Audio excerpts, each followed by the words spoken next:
4 ng umaga at isang malakas na tili ang bumabalot sa mga pader ng aking apartment building na parang kutsilyo. Isang matalim, hysterical na tili na puno ng galit. Narinig ko ang marahas na pagkalampag sa aking pinto. Thump, thump, thump. Nagsisindi ang mga ilaw ng mga kapitbahay. May sumisilip sa pasilyo at ako'y nakaupo sa aking sala na may tasa ng tsaa sa aking mga kamay. Huwag kang gumalaw. Kahit isang pulgada. Dahil alam kong eksakto kung sino ang nasa labas. At alam kong eksakto kung bakit siya sumisigaw. Nadiskubre lang ng aking manugang na si Chloe na pinalitan ko ang mga kandado sa aking apartment. Ang aking apartment. Ang binili ko sa 40 taon ng pagtatrabaho. Ang binayaran ko sa paglilinis ng mga opisina sa gabi, paglilinis ng sahig sa madaling araw, paghatak ng mga basurang sako na mas mabigat pa sa aking kaluluwa. Ang lugar na ito ay akin. At ngayon, sa wakas, kinandado ko ulit ito. Ngunit para maintindihan mo kung bakit ako napunta sa puntong ito, kailangan kong ikwento sa iyo ang buong istorya. Kailangan mong malaman kung sino ako at kung sino ang akala ko ay ang aking manugang. Ang pangalan ko ay Aling Gracia. Ako ay 66 taong gulang. Balo na ako sa loob ng 15 taon. Namatay ang aking asawa sa atake sa puso isang gabi ng taglamig ng walang babala, walang paalam. Iniwan niya akong mag-isa na may 12 taong gulang na anak at isang bundok ng bayarin. Wala akong oras para magdalamhati. Kailangan kong maglinis. Kailangan kong magtrabaho ng 3 shift para makapag-aral si Mark, ang aking anak, para may malinis siyang damit, para hindi niya kailanman maramdaman na may kulang sa kanya. Pinalaki ko siya mag-isa ng walang tulong, ng walang reklamo, dahil iyan ang ginagawa ng mga nanay, di ba? Sinasakripisyo natin ang sarili natin ng tahimik para sila ay lumaking buo. At lumaki si Mark ng maayos. Nakapagtapos siya. Nakakuha siya ng magandang trabaho sa isang kumpanya ng teknolohiya. Nakilala niya ang isang babae, si Chloe, isang matangkad na babae na may perpektong ngiti at laging malinis ang kuko. Sa unang pagkakataon na nakita ko siya, naisip ko kung gaano siya kaelegante, gaano siya kamagalang, gaano kaswerte ang aking anak. Nang sabihin sa akin ni Mark na magpapakasal sila, umiyak ako sa tuwa. Sa wakas, magkakaroon ulit ako ng kumpletong pamilya. Sa wakas, magkakaroon ulit ako ng ibang tao sa tahimik na bahay na ito. Wala silang matirhan noong una. Nag-ipon sila ng pera para sa sarili nilang lugar. At ako, tulad ng mangmang na ako, ay malawak na binuksan ang aking pinto. Sinabi ko sa kanila na manatili hanggat kailangan nila, na ang bahay ko ay bahay nila. Niyakap ako ni Mark. Ngumiti si Chloe at naisip ko na tama ang ginagawa ko. Naisip ko na dapat laging tulungan ng isang ina ang kanyang mga anak. Palagi. Ang unang ilang buwan ay maayos. Si Chloe minsan ay nagluluto. Tinatanong niya ako kung paano ang araw ko. Tinatawag niya akong ima ng may labis na pagmamahal. Si Mark ay maraming trabaho. Umuuwi ng gabi, ngunit palagi niya akong hinahalikan sa noo bago matulog. Naramdaman kong may silbi ako. Naramdaman kong mahal ako. Nagsimula pa akong isipin na marahil ay tapos na ang kalungkutan magpakailanman. Ngunit pagkatapos ay may nagbago. Sa simula ay banayad. Napakabanal na hindi ko man lang napansin. Nagsimulang ilipat ni Chloe ang mga gamit. Isang araw, umuwi ako at ang paborito kong florera, ang ibinigay sa akin ng aking asawa, ay wala na sa mesa. Nakatago ito sa isang kabinet. Nang itanong ko, sinabi niya, ay mukha lang kasing luma doon. Hindi bagay sa anuman. Umiti siya at nilunok ko ang aking pagkadismaya. Dahil ayaw kong magmukhang mahirap kausapin. Ayaw kong magmukhang mapait na biyenan mula sa mga kwento. Pagkatapos ay ang aking upuan. Ang upuan kung saan ako umupo para manood ng TV tuwing gabi. Isang araw, dumating ako at may bagong kasangkapan sa lugar nito. Moderno, hindi comfortable. Ipinaliwanag ni Chloe na binili niya iyon dahil kailangan daw namin na mag-update ng kaunti sa espasyo. Kailangan namin para bang ang apartment na ito ay sa kanilang dalawa, na para bang may karapatan siyang magpasya kung ano ang mananatili at kung ano ang aalis. Ngunit wala akong sinabi dahil mukhang masaya si Mark. At ayaw kong sirain ang kanyang kaligayahan. Kaya ngumiti ako. Tumango ako. At umupo ako sa kakilakilabot na kasangkapan na sumakit sa aking likod. Pagkatapos nito ay dumating ang mga kaibigan. Nagsimulang imbitahan ni Chlo ang kanyang mga kaibigan sa aking apartment.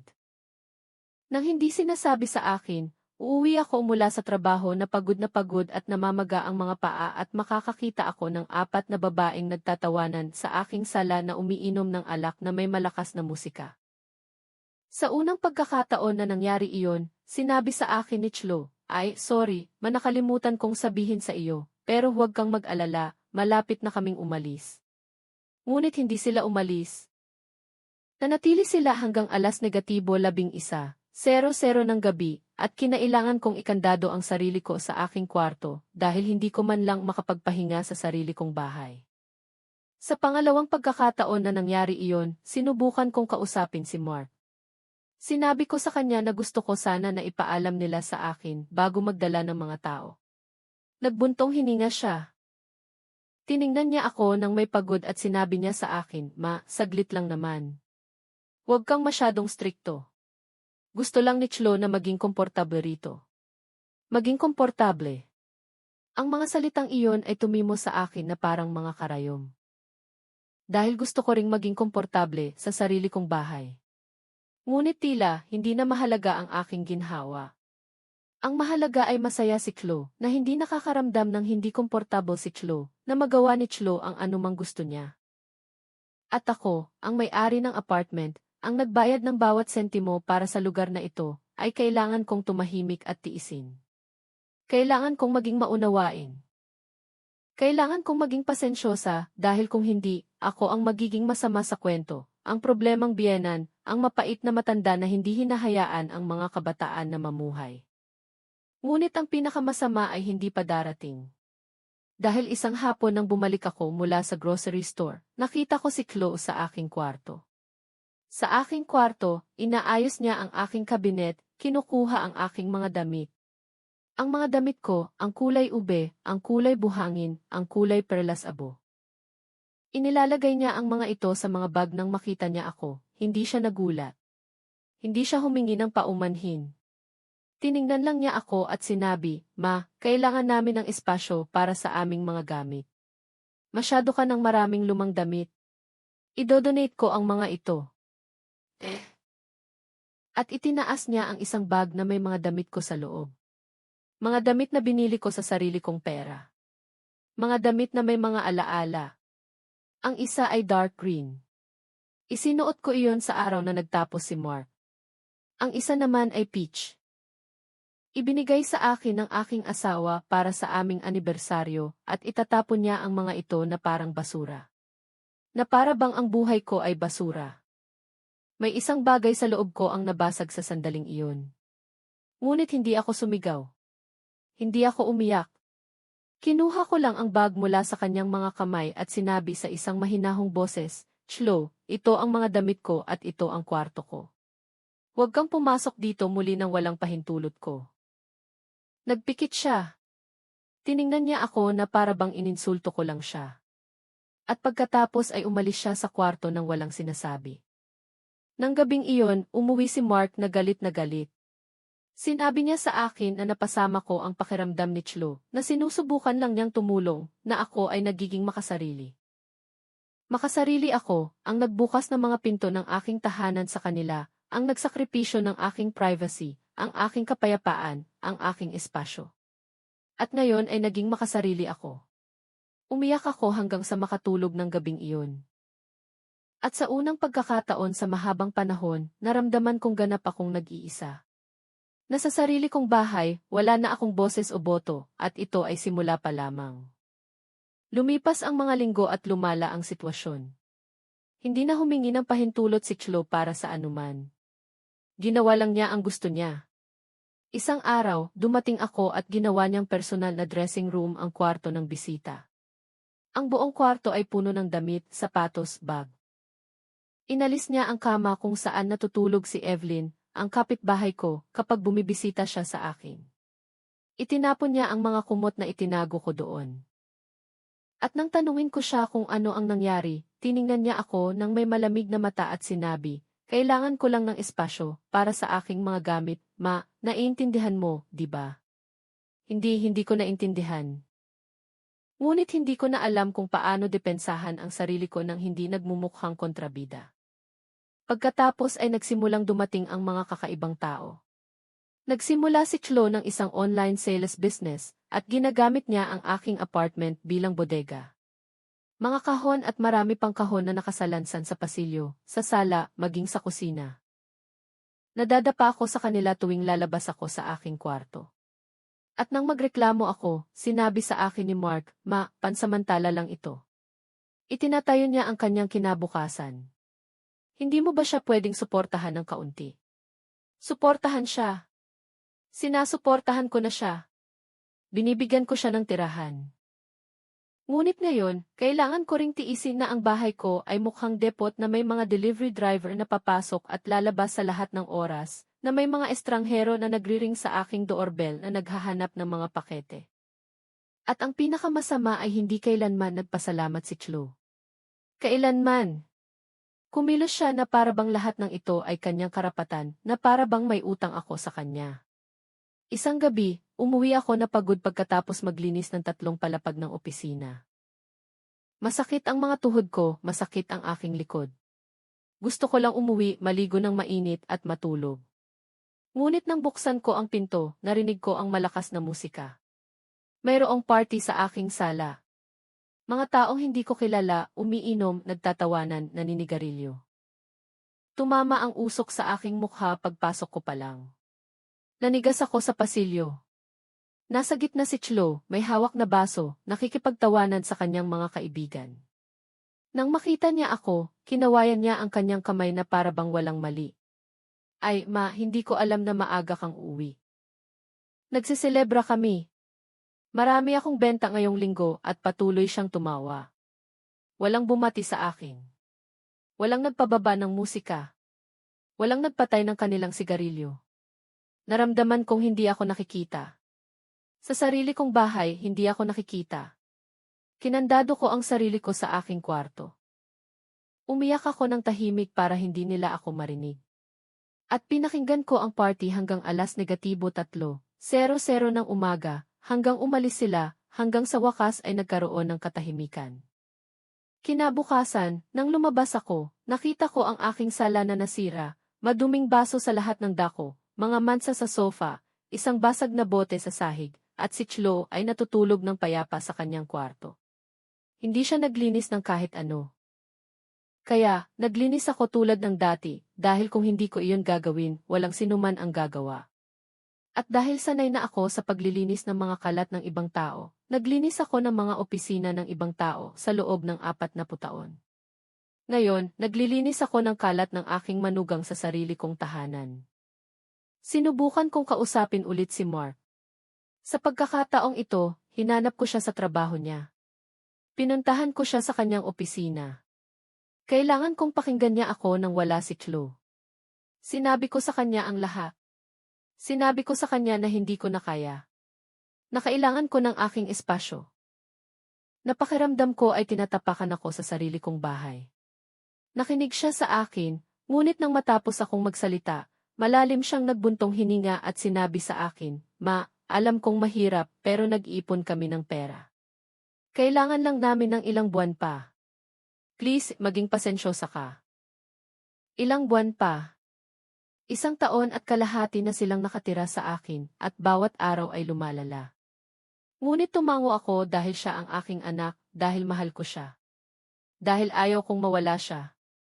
Kaya nilunok ko ang aking sakit muli at umuwi ng tahimik. Ngunit pagkatapos ay may nangyari na nagpatindig ng balahibo ko. Isang hapon, umuwi ako mula sa palengke na may mabibigat na bag umakyat ako sa hagdan ng dahan-dahan dahil sira ang elevator. At nang makarating ako sa aking palapag, narinig ko ang mga boses sa aking apartment. Mga boses na hindi ko kilala. Maingat kong binuksan ang pinto at nanigas. Kasama ni Chlo ang isang lalaki na nakasuot ng suit, elegante, na may briefcase. At naglalakad sila sa aking sala na para bang nasa isang exhibition sila. Nagte-take notes ang lalaki, tinitingnan ang mga pader, sumusukat ng tingin, at pagkatapos ay narinig ko ang mga salitang nagwasak sa akin. Ang apartment na ito ay maganda ang sukat, mahusay ang lokasyon. Madali itong mabenta sa halagang humigit kumulang 6 milyon, marahil higit pa. Tumango si Chloe. Ngumiti siya at sinabi, perfect. Kita mo, matanda na ang biyenan ko. Malapit na siyang lumipat sa isang lugar na mas may pangangalaga. At kailangan namin ng sarili naming espasyo. Alam mo, matanda na ang biyenan ko.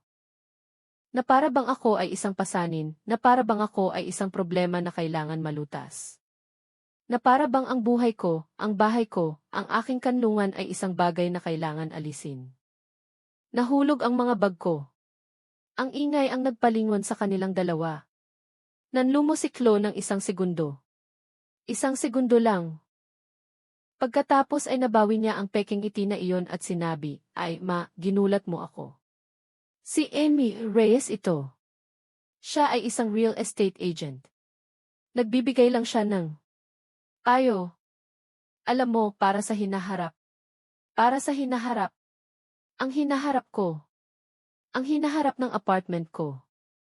Tiningnan ako ni Amy Reyes nang hindi komportable, bumulong ng isang bagay tungkol sa isang tawag na kailangan niyang gawin at mabilis na umalis. Si Chloe ay nakatayo doon, nakangiti pa rin, na para bang wala siyang ginawang mali. Tinanong ko siya kung ano ang ginagawa niya. Kalmado niyang sinagot na para bang ito ang pinakanormal na bagay sa mundo. Ma, nagpaplano lang ako. Nag-usap kami ni Mark. Hindi ka pwedeng mamuhay mag-isa magpakailanman. Masyadong malaki ang lugar na ito para sa iyo. Mas mabuting ibenta na lang ito at ilipat ka sa isang lugar na mas komportable. Na may mga nurse, na may mga kasing edad mo. Isang lugar na may mga nurse. Isang nursing home. Gusto niya akong ilagay sa isang nursing home at ibenta ang aking apartment. Ang apartment na binili ko sa aking pawis, sa aking mga kamay na may lamat mula sa sobrang paglilinis, sa aking mga gabing walang tulog na nagtatrabaho ng doble-doble at gusto niya itong kunin sa akin. Gusto niya akong paalisin sa sarili kong bahay at kunin ang lahat. Sinabihan ko siyang umalis. Sinabihan ko siyang lumabas agad sa aking apartment. Tumawa siya. Tumawa siya at sinabihan ako, ay ma, huwag kang maging dramatiko. Iniisip ko lang ang pinakamabuti para sa iyo, at pumasok siya sa kanyang kwarto na para bang walang nangyari, na para bang wala akong karapatang magalit, na para bang walang halaga ang buhay ko. Nang gabing iyon, hinintay ko si Mark. Sinabi ko sa kanya ang lahat. Ipinakita ko sa kanya ang business card na naiwan ng ahente sa mesa. Sinabi ko sa kanya na plano ni Chloe na ibenta ang aking apartment nang walang pahintulot ko. At alam mo ba kung ano ang sinabi niya sa akin? Alam mo ba kung ano ang sinabi sa akin ng aking anak? Ang anak ko na pinalaki ko ng mag-isa, na binigyan ko ng lahat. Sinabi niya sa akin, ma, hindi naman ganoon kaseryoso. Nag-i-explore lang siya ng mga opsyon. Marahil tama siya. Marahil mas mabuti na ikaw ay nasa isang lugar kung saan ka nila aalagaan. Sa sandaling iyon, alam kong nawala ko siya. Nalubusan siyang nilaso ni Chloe. Na ang aking anak ay hindi na ako nakikita bilang kanyang ina. Nakita niya ako bilang isang pasanin, bilang isang hadlang, bilang isang bagay na luma na kailangan ilagay sa istante at kalimutan. Pumunta ako sa aking kwarto nang walang sinasabi. Isinara ko ang pinto at sa unang pagkakataon sa loob ng maraming taon, naramdaman ko ang matinding puot, hindi kay Mark kundi sa aking sarili, dahil sa pagiging napakahina, dahil sa pagpapahintulot na umabot sa ganito, dahil sa pagsasakripisyo ng aking dignidad sa pagsubok na maging perpektong ina. Ngunit ng gabing iyon ay may nagbago sa akin. May tumigas dahil napagtanto ko na kung hindi ko ipagtatanggol ang sarili ko, walang sinuman ang gagawa, at na dumating na ang oras upang bawiin ang aking buhay. Kinabukasan ng umaga, nagising ako ng may kalinawan na hindi ko naranasan sa loob ng maraming buwan. Tiningnan ko ang sarili ko sa salamin at nakita ko ang isang babaeng pagod, kulubot, ngunit hindi talunan. Hindi pa. Ako ay 66 taong gulang, ngunit hindi pa ako patay. At ang apartment na ito ay akin.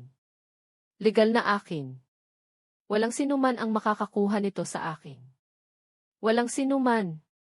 Kahit ang sarili kong manugang, sa kanyang mga peking ngiti at sa kanyang baluktot na plano. Kaya, gumawa ako ng desisyon.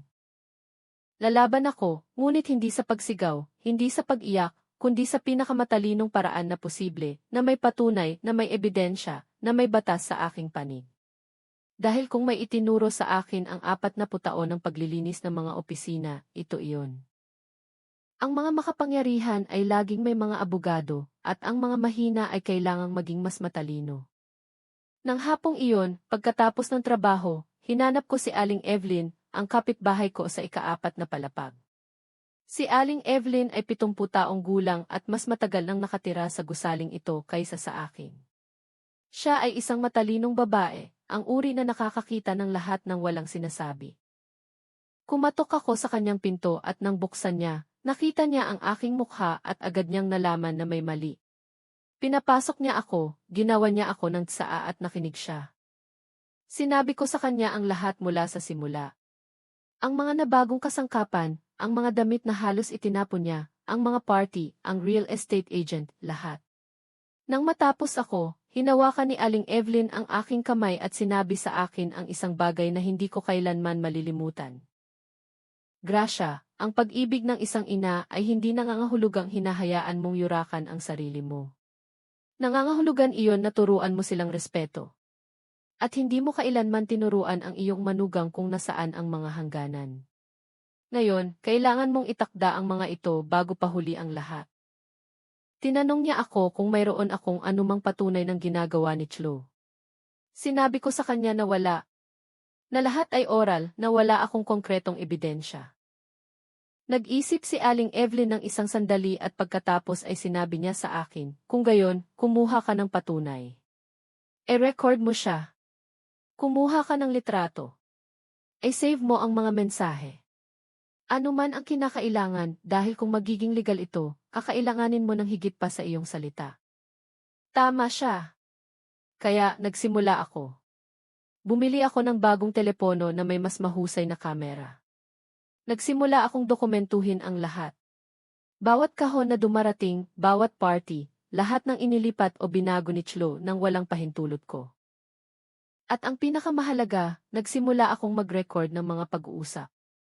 Hindi lahat, kundi ang mga mahahalaga lang, ang mga nagpapakita ng kanyang tunay na intensyon. Hindi ako naghintay ng matagal. Isang linggo pagkatapos, inimbitahan ulit ni Chloe ang kanyang mga kaibigan. Nasa kwarto ako, ngunit iniwan kong bahagyang nakabukas ang pinto, at nag-record ako.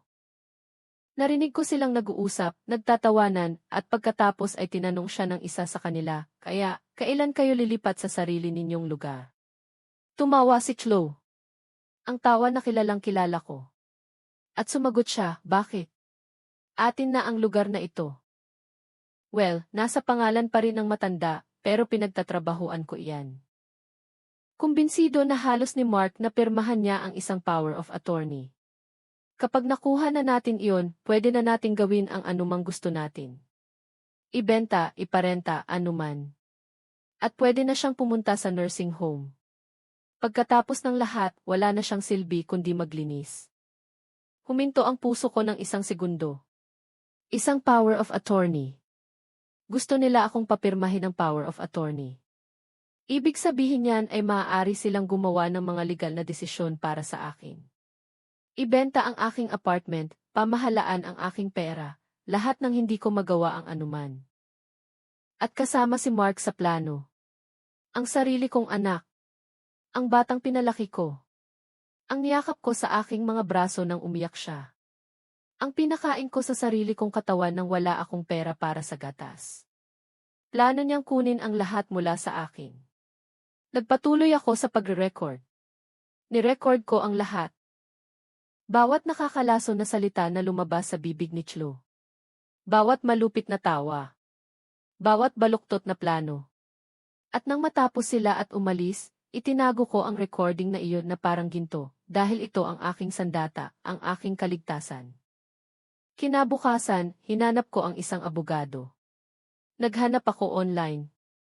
Nagbasa ako ng mga review at nakakita ako ng isa na may magandang reputasyon at nag-aalok ng libreng konsultasyon. Ang pangalan niya ay Attorney Garcia, isang matandang lalaki na nasa 65 taong gulang na may makapal na salamin at mabait na ngiti. Pumunta ako sa kanyang opisina na dala ang lahat ng aking patunay, ang mga recording, ang mga litrato, lahat. Nang matapos ako, sumandal siya sa kanyang upuan at sinabi sa akin, Aling Gracia, nasa panganib po kayo. Ang sinusubukan po ng inyong manugang ay tinatawag na pandaraya, at kung magawa po niyang papirmahin kayo ng power of attorney sa ilalim ng maling pagpapanggap, maaari po ninyong mawala ang lahat ng legal. Ipinaliwanag niya na maraming matatanda ang nabibiktima sa mga ganitong patibong, na pumipirma sila ng mga dokumento nang hindi naiintindihan ang kahulugan nito, na nagtitiwala sila sa kanilang mga anak o kamag-anak at nauuwi sa kalye ng walang bahay, ng walang pera, ng walang anuman. Sinabi niya sa akin na maswerte ako, na nadiskubre ko ang plano sa oras, at ngayon ay kailangan nating kumilos ng mabilis. Tinanong ko siya kung ano ang magagawa ko. Sinabi niya na una kailangan nating siguruhin ang aking apartment, na walang sinuman ang makakabenta o makakapaglipat nito nang wala ang aking pisikal na presensya at ang aking pagkakakilanlan, na maglalagay siya ng mga alerto sa titulo ng ari-arian, na dapat kong palitan ang aking mga password. Na hindi ako dapat pumirma ng anuman, kahit ano, nang hindi muna kumonsulta sa kanya. Nagmungkahi din siya ng iba pa, isang bagay na sa oras na iyon ay tila matindi, ngunit ngayon ay naiintindihan ko na kinakailangan.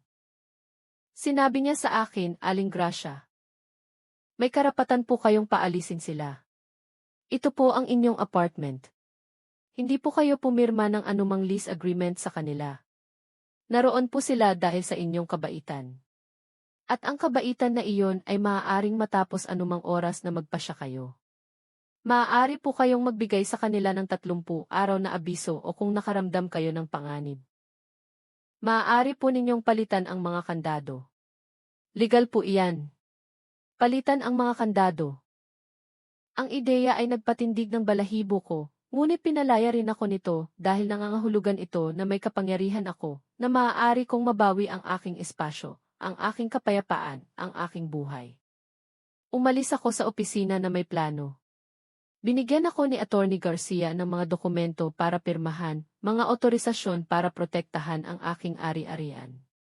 Binigyan niya ako ng kanyang personal na numero. Sinabi niya sa akin na tawagan ko siya kung may mangyari.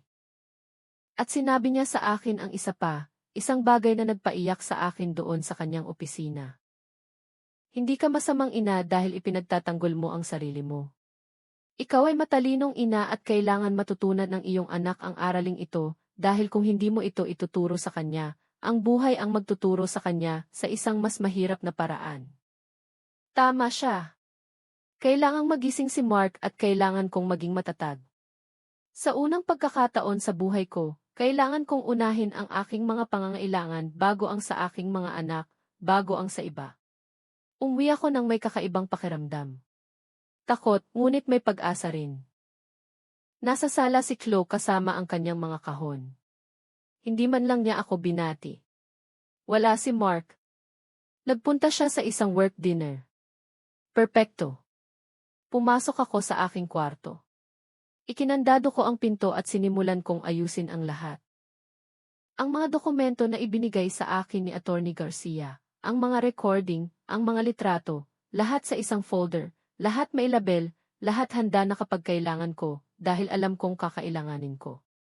Alam kong sasabog ito. Ngunit sa pagkakataong ito, magiging handa ako. Sa pagkakataong ito, hindi ako ang magiging biktima. Ako ang magtatakda ng mga patakaran. Halos hindi ako nakatulog ng gabing iyon. Nagpuyat ako iniisip ang lahat ng nangyari, kung paano ako napunta rito, kung paano ang isang babaeng nagtrabaho buong buhay niya, na nagpalaki ng anak ng mag-isa, na lumaban sa mundo upang mabuhay. Ngayon ay kailangang lumaban sa sarili niyang pamilya, upang mapanatili ang kanyang tahanan. Hindi ito makatarungan. Masakit, ngunit totoo.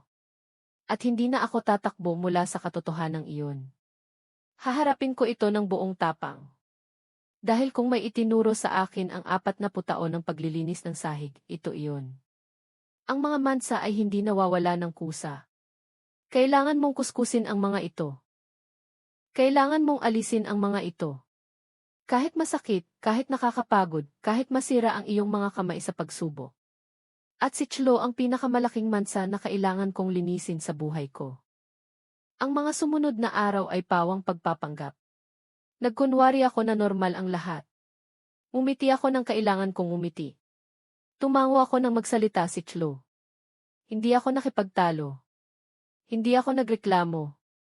Ngunit sa loob, itinatayo ko ang aking estratehiya. Peraso-peraso. Bawat umaga, umalis ako para magtrabaho tulad ng dati. Ngunit ilang hapon, hindi ako dumiretso sa bahay. Nagpunta ako sa opisina ni Attorney Garcia. Sinuri namin ang mga dokumento. Nagplano kami.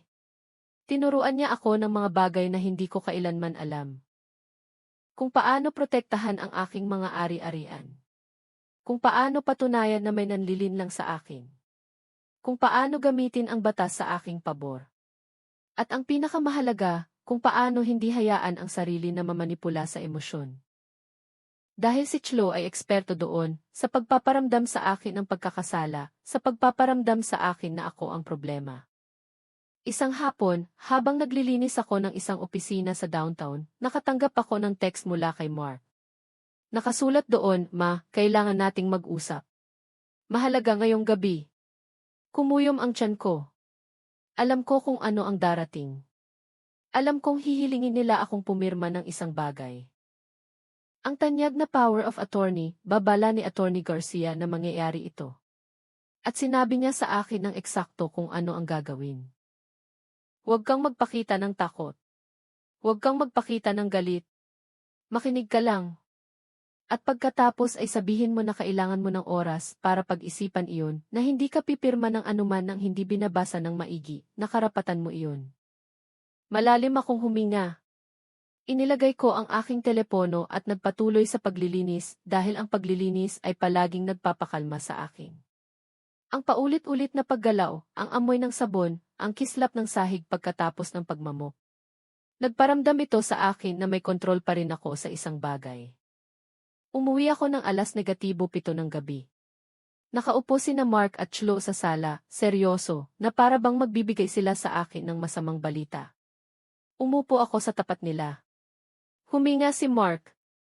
Tiningnan niya si Chlo.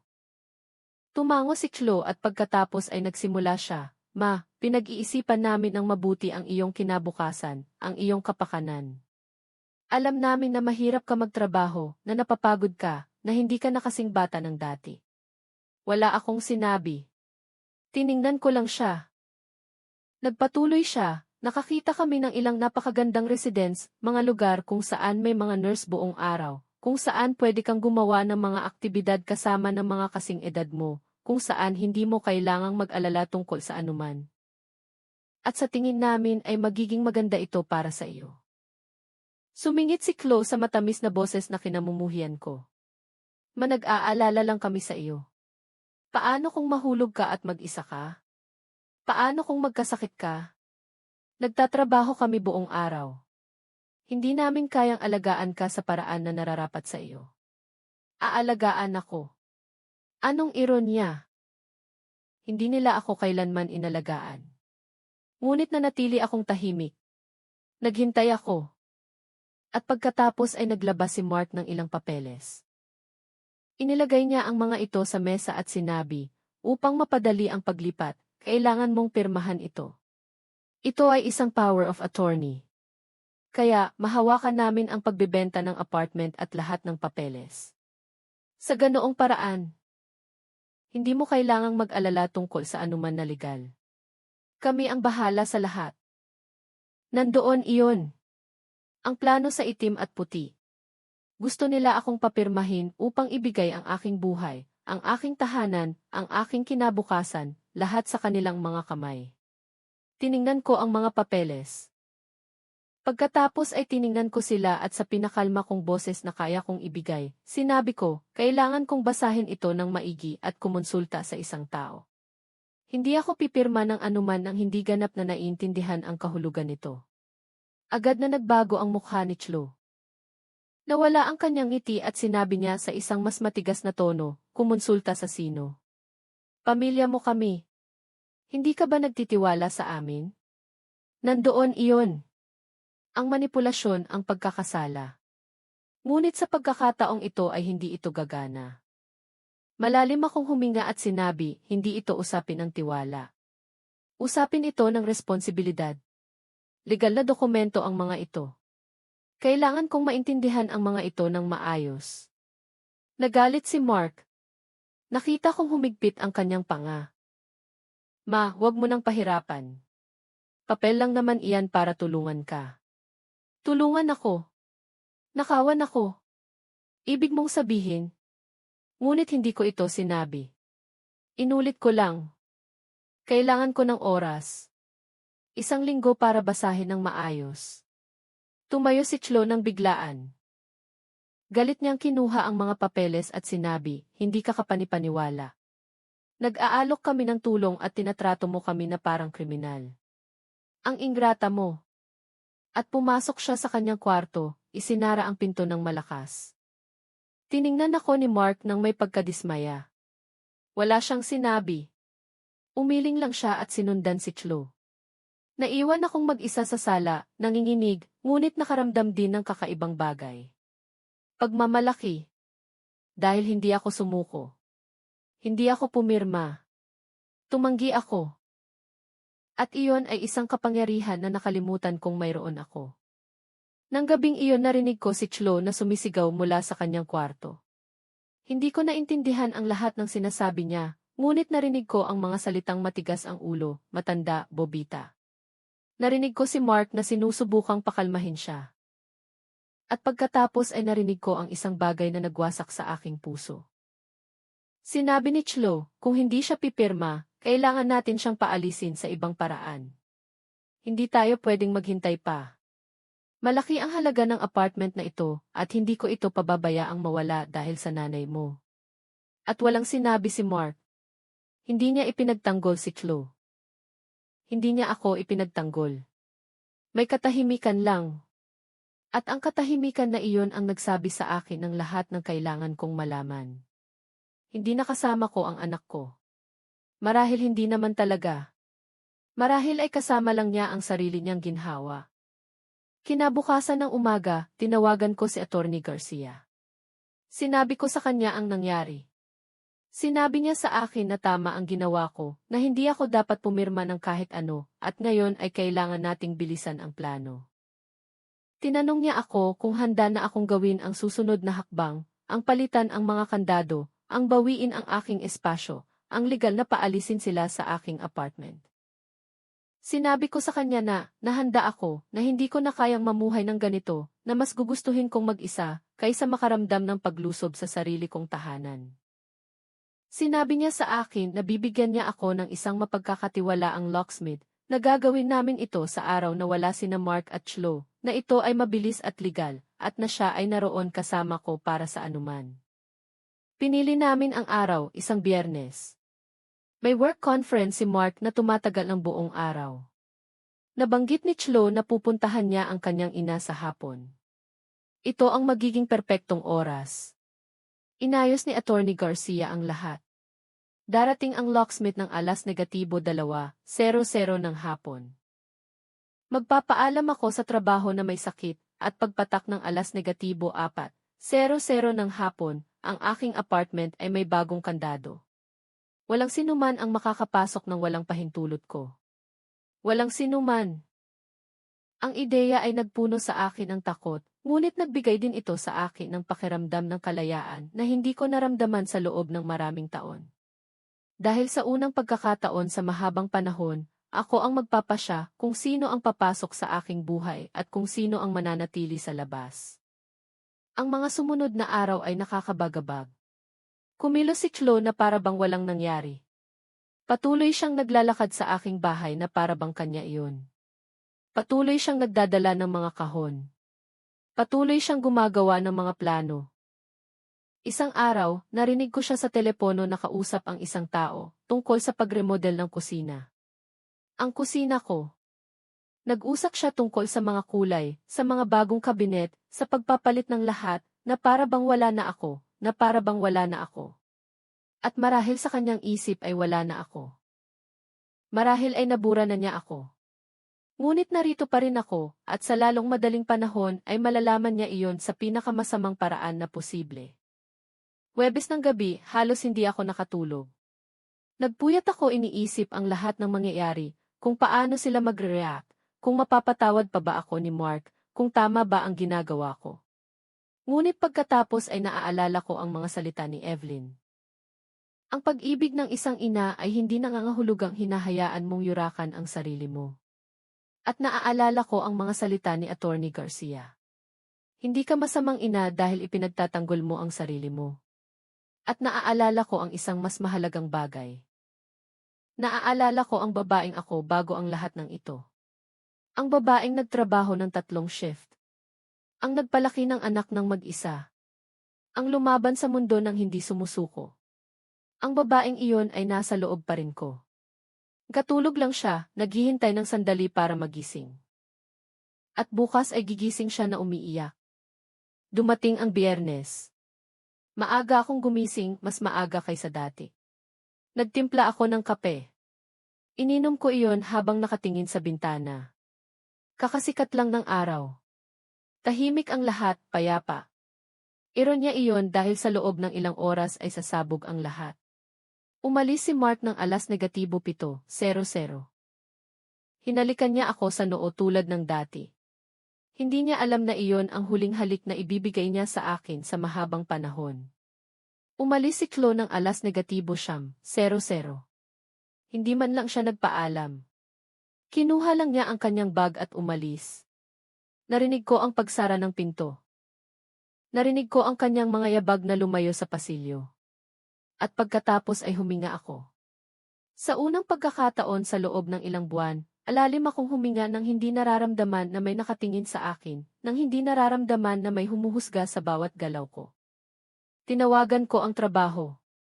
Sinabi ko sa kanila na may sakit ako, na hindi ako makakapasok. Tunog ka panipaniwala dahil nanginginig ang boses ko, ngunit hindi iyon dahil sa sakit. Iyon ay dahil sa takot, sa kaba, sa pag-asa. Pagkatapos ay tinawagan ko si Attorney Garcia. Sinabi ko sa kanya na wala na sila, na malinaw na ang lahat. Sinabi niya sa akin na darating ang locksmith sa loob ng 1 oras, na dapat akong maghanda, na dapat kong kunin ang anumang mahahalagang gamit na mayroon ako sa mga shared spaces, na dapat kong ilagay iyon ng ligtas sa aking kwarto kung sakali. Sinunod ko. Dumaan ako sa aking bahay na nagtitipon ng aking mga gamit, ang florera ng aking asawa, ang mga larawan ng pamilya na nasa dingding pa rin, ang aking kahon ng mga alaala na itinago ko sa isang kabinet sa sala. Inilagay ko ang lahat sa aking kwarto, at sa bawat bagay na nailigtas ko, pakiramdam ko ay nagliligtas ako ng mga piraso ng aking kaluluwa. 2:00 eksakto, nagring ang doorbell. Ito ang locksmith, isang binata, magalang. Ipinakita niya sa akin ang kanyang pagkakakilanlan. Ipinaliwanag ko ang sitwasyon ng maikli. Tumango siya. Sinabi niya sa akin na nakakita na siya ng mga kaso na tulad nito noon.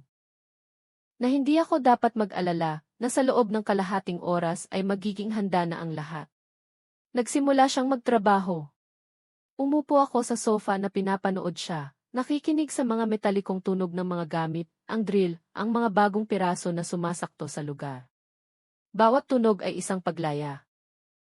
Bawat bagong piraso ay isang panangga, isang harang, isang paraan ng pagsasabi, akin ito, at walang sinuman ang makakapasok ng walang pahintulot ko.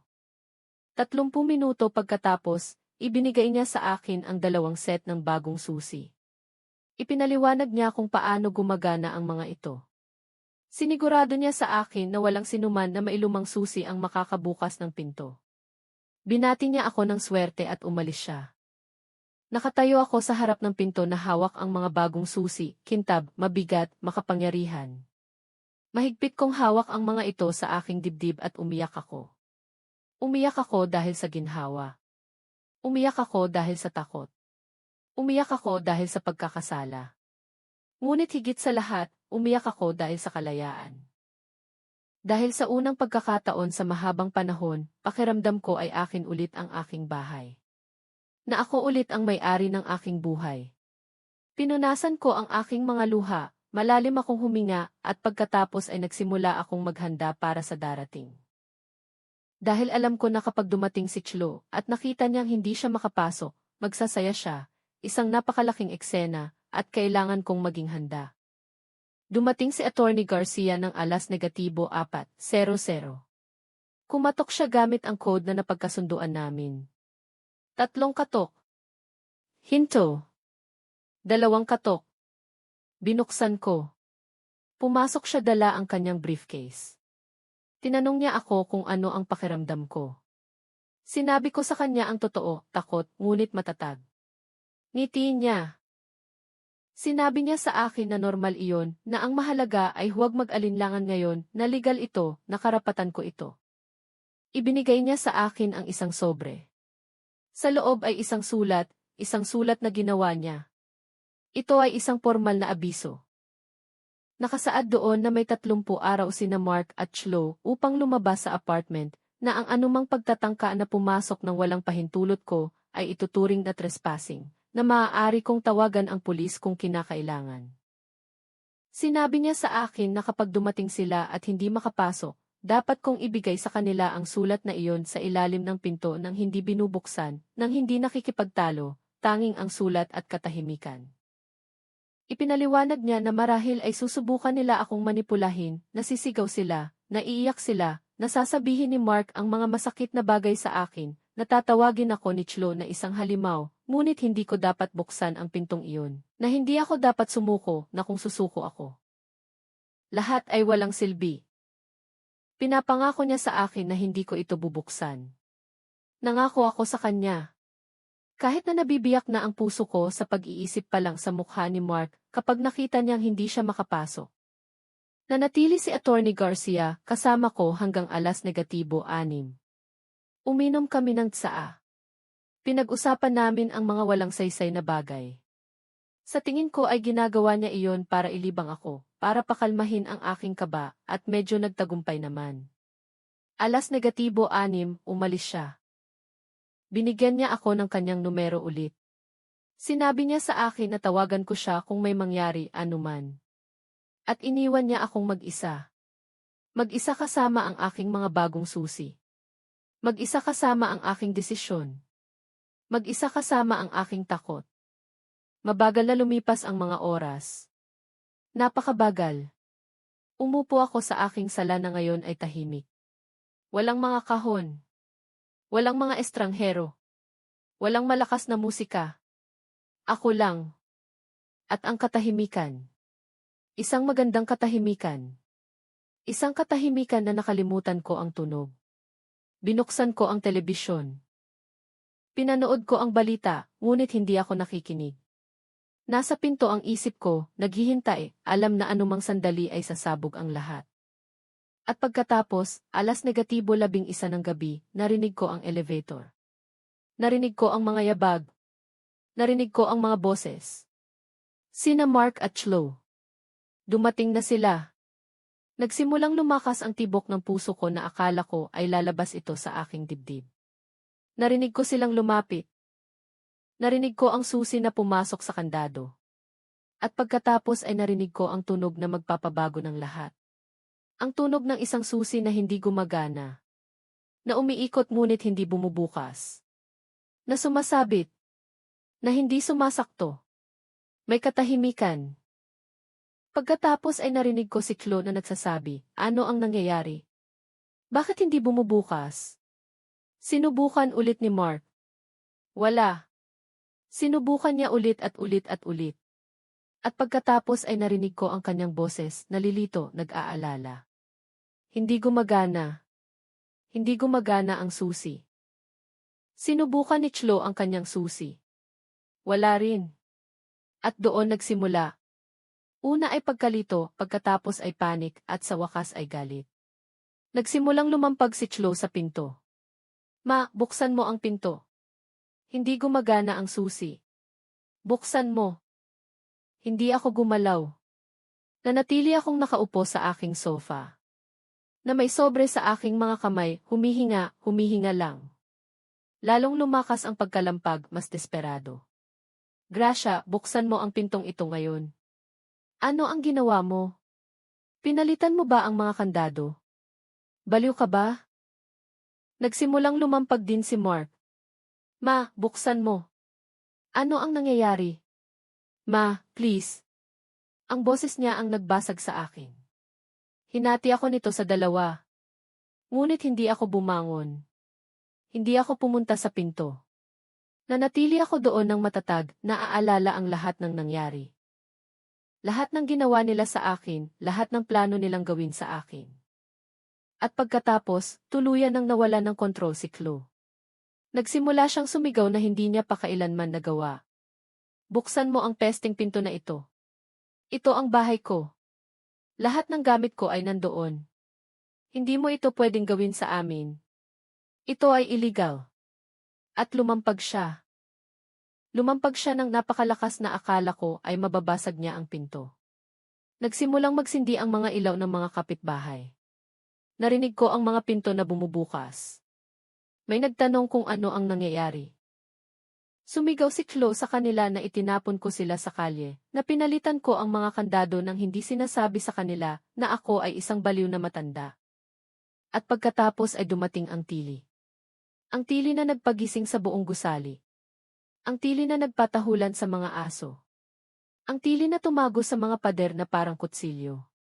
Sumigaw si Chloe ng buong kaluluwa. Gracia, pagsisisihan mo ito. Sumusumpa ako na pagsisisihan mo ito. At patuloy siyang lumampag. Sinubukan ni Mark na pakalmahin siya, ngunit wala na siya sa kontrol. At pagkatapos ay sumabog din siya.